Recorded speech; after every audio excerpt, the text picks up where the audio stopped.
Thank you for doing this interview, taking time out of your busy schedule. Yeah, thank you for having me. Yeah, could you please introduce yourself and the company you work for? Yeah, I'm one of the partner of IVC, which is a Web3 fund originated from Japan, and we've been running for the crypto fund for 3 years. Now we're actually launching our fund 2. So for the fund 1, we have total AUM about 85 million invested into like 200 projects. For the past 3 years, and we also organized this largest conference in Japan, startup conference. It's a combination of Web2 and also Web3s. The conference itself is called IBS. It has been around for 17 years, always focusing on the entrepreneur gathering, community gatherings, and also for the general public to learn about the latest technology and also startup. So we adding the crypto sections about 3 years ago when IBC was actually formed. We also have a Web2 fund that's now called Headlines, used to call Infinity Venture as well.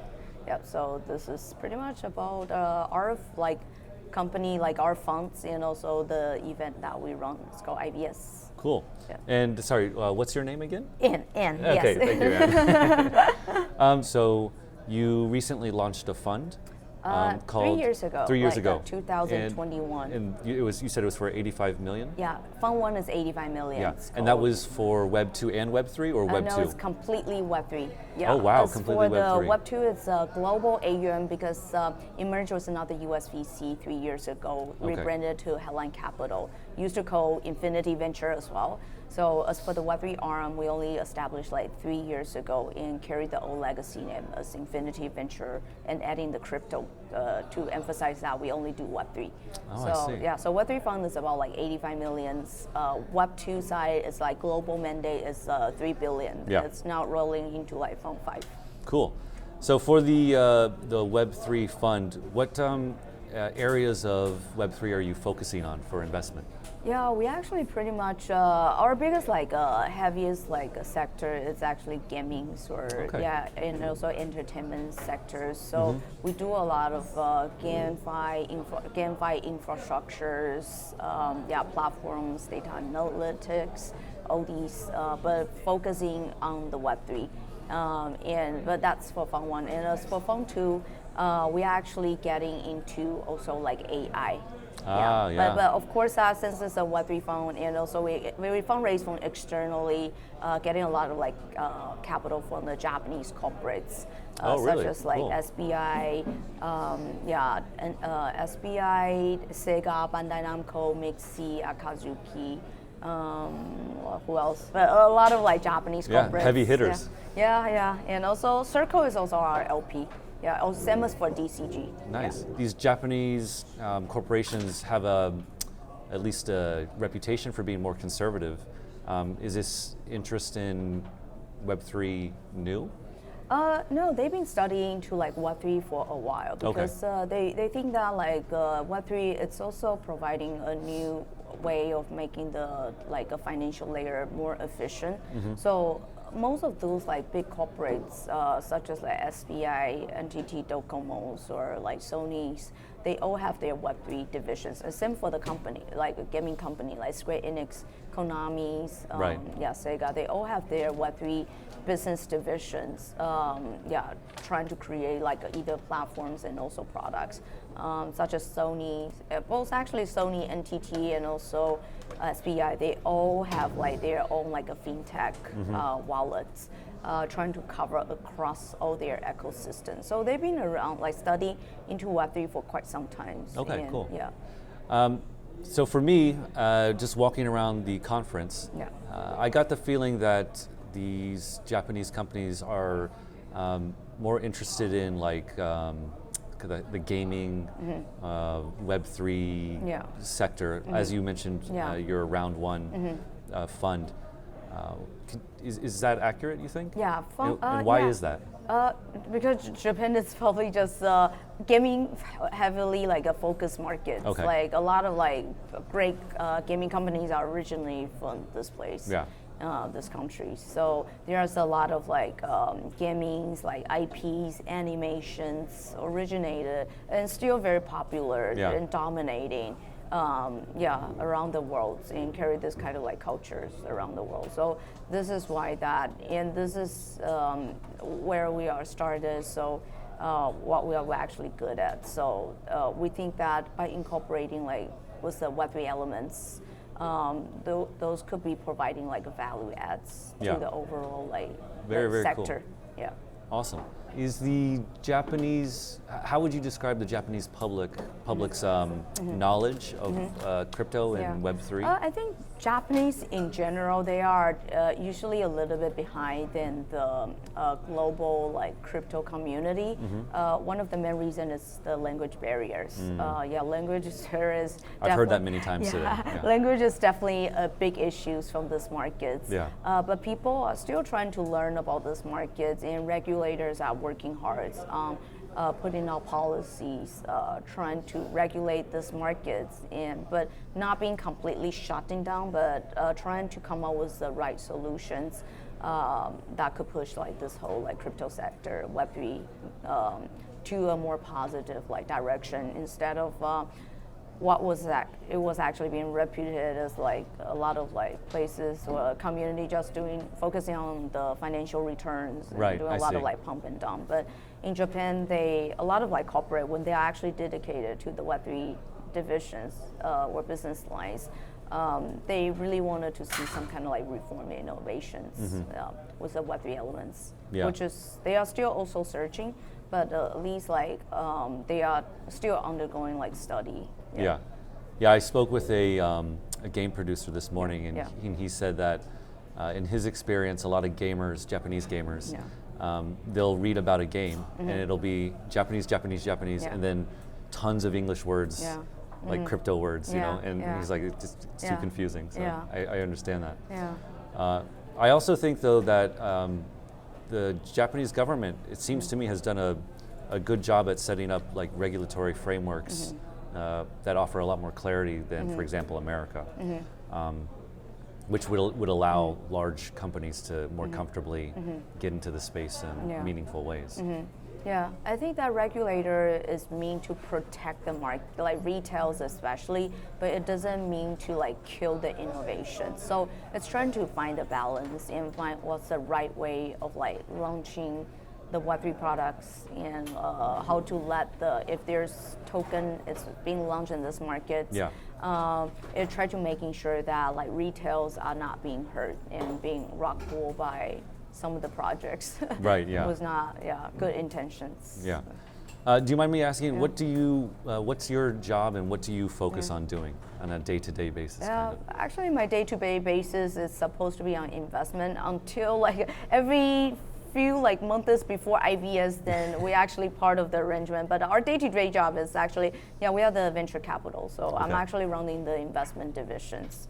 So our day-to-day job is actually looking to like investment deals, talking to founders, helping our like portfolio founders, connecting with the resources they need to grow stronger. I see. And you said the second round you are working on is more AI focused? AI and also gaming. So it's a digital entertainment thing. So we are actually still doing like cryptos, like Web3 investments. But we see whatever is actually value add to the gaming industry, such as like speeding up on the developments, like saving costs on the developments for gamings. Those are actually the new technologies that we will be looking to. So we have done like a few AI deals, particularly the use case are actually around gaming, such as the motion capture companies with the markerless sensor. So basically with a single iPhone, you capture the movement, you port the model into a game engines or any engines, and that movement will be transported to the digital avatar. So it could be using for like game buildings or like running any of the digital content such as like VTubings or like actually Aqua and Mentu was actually using their technology for building up that the animation parts. Yeah, and also EA is using them to build out like FIFA games, as long as there's a movement involved. Yeah. So it doesn't require like the game studio to probably just like keep drawing, like doing a lot of renderings, and it just saving tons of like time and money for building our game. And another like AI company we did is actually a 3D modeling company. So you put in like a 2D like image reference, it actually transform into like a 3D by the AI. Very cool. Yeah.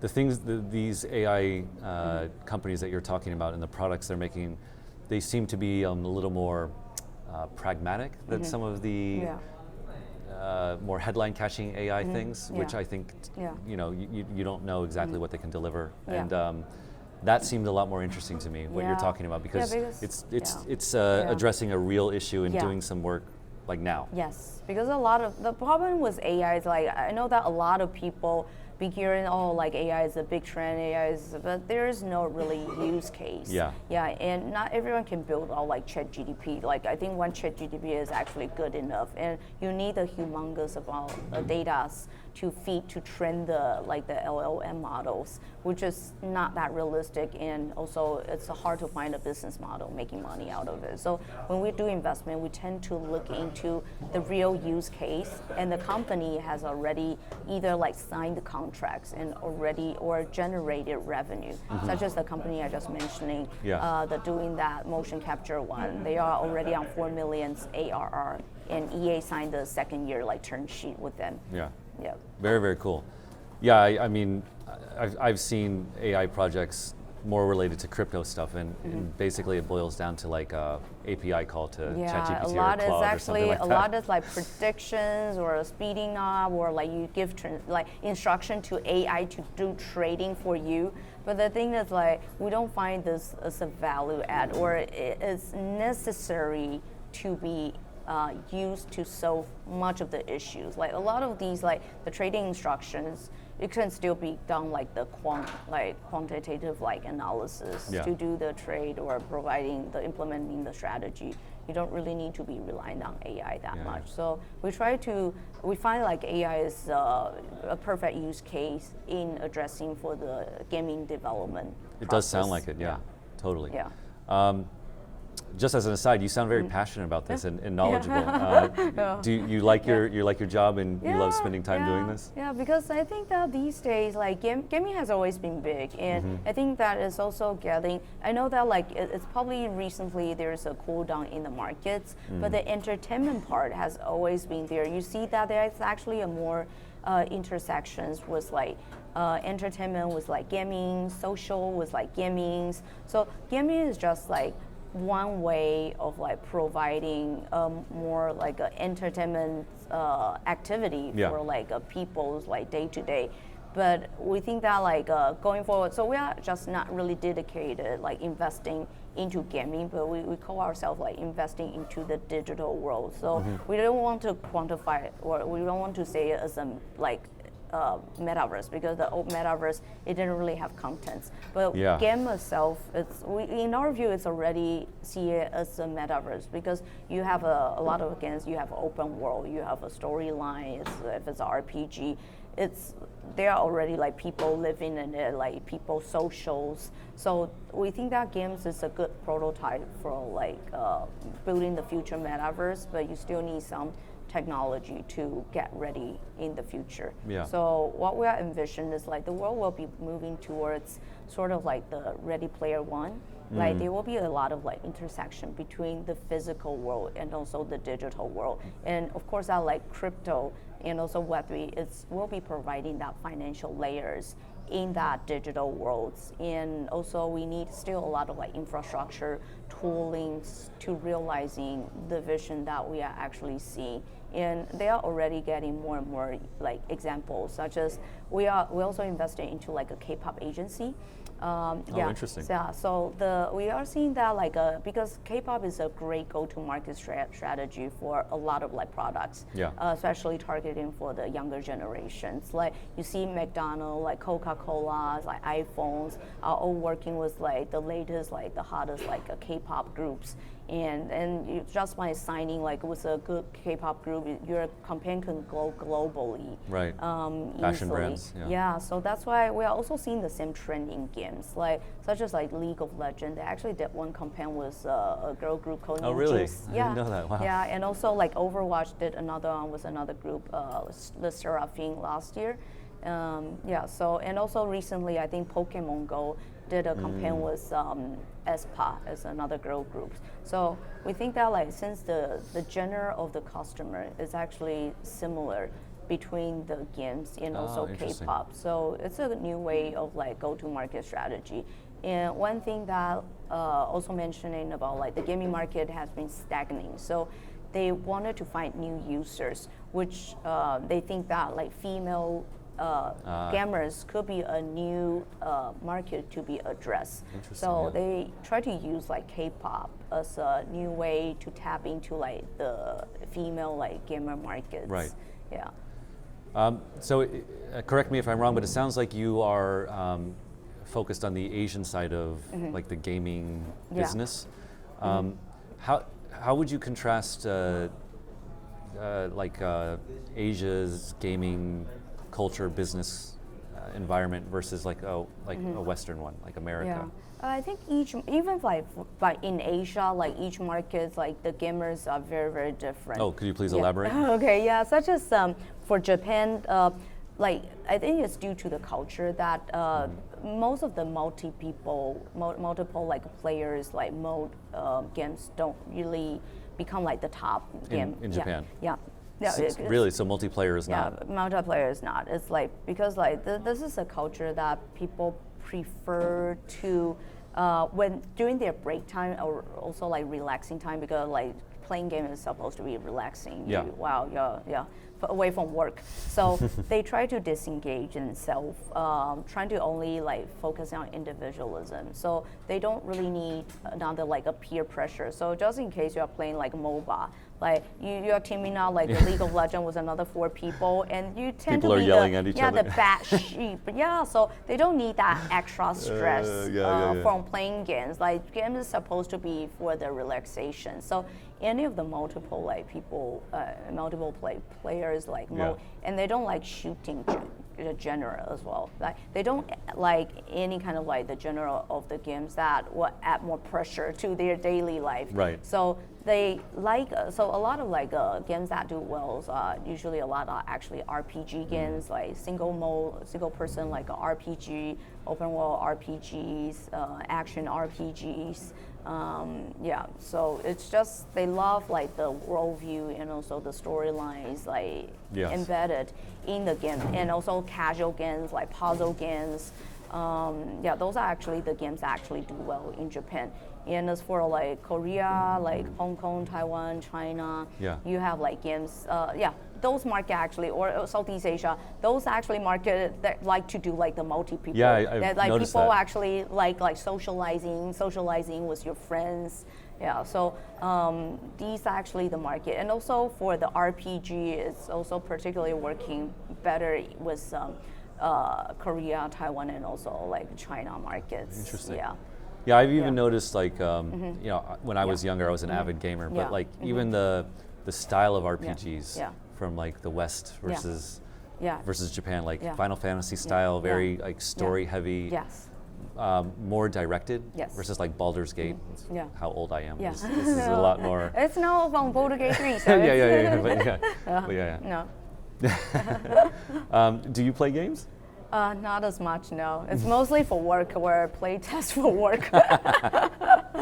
Because our working hours generally like very long, working for a crypto VC, Web3, looking to, because we look into a lot of deals like a week before we have filtered down and make the final like selection of the investments. So how would you describe where like Web3 or crypto gaming is? I mean, I don't know. Personally, I would say it seems really, really early, or it is still slumping down a little bit, or early phase. It's still on the experimental like stage, but at least they're actually getting more and more like players. Players in a way that like gaming studios, even big game studios, looking into this market, such as most of the Japanese like gaming studios, such as I mentioned, like I think Square Enix just announced their Web3 plan like 2 days ago. Konami also have a Web3 like projects. Sega, Bandai, they have a team also looking to Web3, though not launching the products.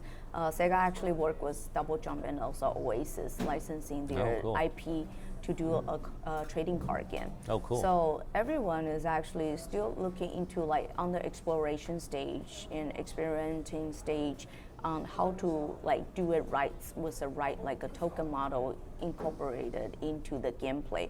But at least in terms of like the game quality, it is already like far better than 2 years ago, 3 years ago when Axie just got launched. Yeah. Well, I'm looking forward to this next generation of things. Definitely. All right. So for the last part of the interview, can we just switch to this event a little bit? Of course. Again, I don't know, you're probably not an expert on this, but the first thing I noticed when walking in here was, of course, the design aesthetic choice. It seems to be like a 80s retro style thing. It has the old style TVs. Can you talk to me a little bit about why you guys chose this kind of design motif? Yeah, because 80 is actually the starting point for the thrive of Japan economy.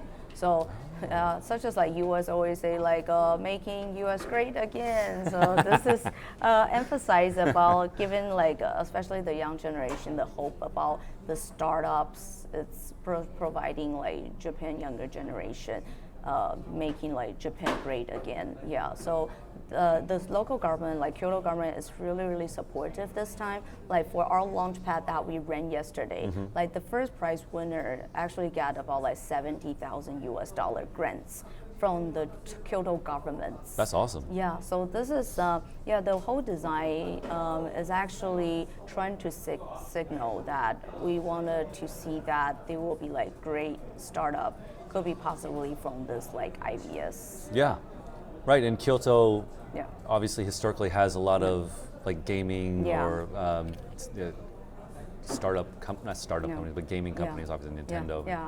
Stuff like that. That's Kyocera is actually Kyocera, exactly.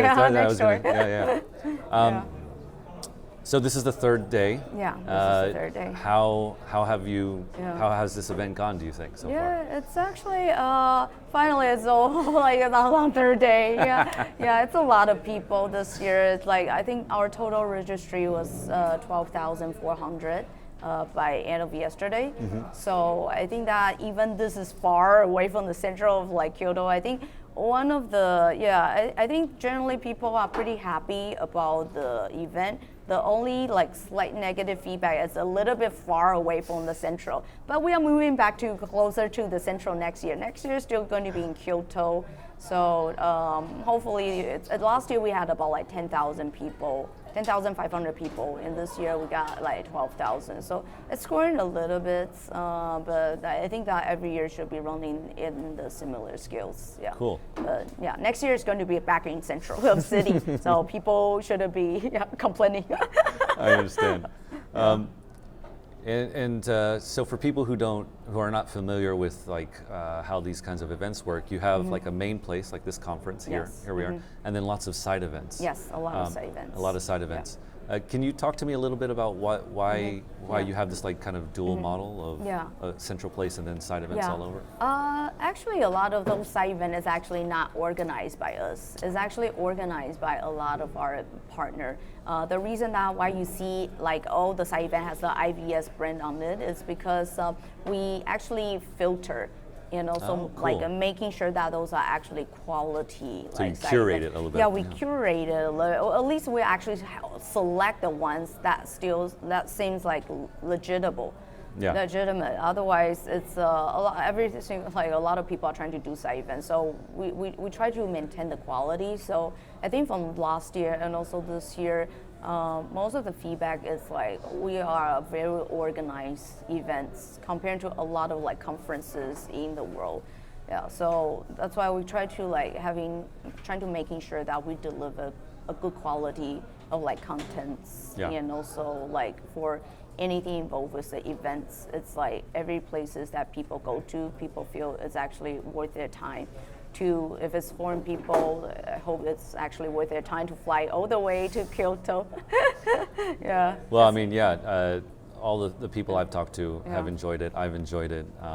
Obviously, Kyoto is one of the, most recognizable cities in the world, and some of the side events are amazing, where you host them in just, one of a kind locations and stuff like that, which is great. A couple more fun questions. How are you feeling? Do you get a day off tomorrow? Actually, I'm flying to ECC tomorrow. Oh my goodness. Yeah, so I think all the time it's very tiring, but it's actually worth it after seeing the result and the outcome. Yeah, very, very nice. And let's see, let's go with one last question. For people attending an event like this, maybe for the first time, what kind of advice would you give them? I think first to stay open mind, because there are just a lot of new projects actually coming to IVS, and if and trying to attend the panels, whether it's in English or also Japanese, because both panel we have a AI assistant translations on I saw the screen, that. Right, and it's actually pretty precise. So if you're an English speaker, don't just stay for the English panels. Try to go to the Japanese side, because the culture-wise it's very different, and trying to be open-minded to learn about the culture from each side. So whether it's a Japanese, should go to an English panel, probably still, if you don't really understand, then read it from the panel on the translations. So just come to the event, have fun, be open-minded, Yeah, and there's so much to do. So this is a personal question, from me. Yes. But there's so many side events, and there's so many that I want to go to. It was overwhelming. I couldn't decide. I couldn't decide which ones to go to. Do you have any advice for someone like me? One of our it's already the day already. In the next year or on our day one, one of our portfolio Mainland, they hosted a side event at the Toei Park, which is a filming a studio, sort of like a universal studio that you have all the sets of the traditional Japanese building style streets, and that we hosted the side event, and they also put a big Evangelion there to feature the Japanese culture. So from there you can learn about the Japanese culture in terms of animations, the art, aesthetic styles. We also put on there's also hunting house, samurai shows, trying to bring the culture in for especially people traveling from abroad to at least learn a little bit about Japan. Very good. Well, thank you very much. Thank you for your time. I know you're very busy, so I appreciate it. Thank you. Thank you very much. Thank you for joining us this year. Yeah, it was exciting. I appreciate it.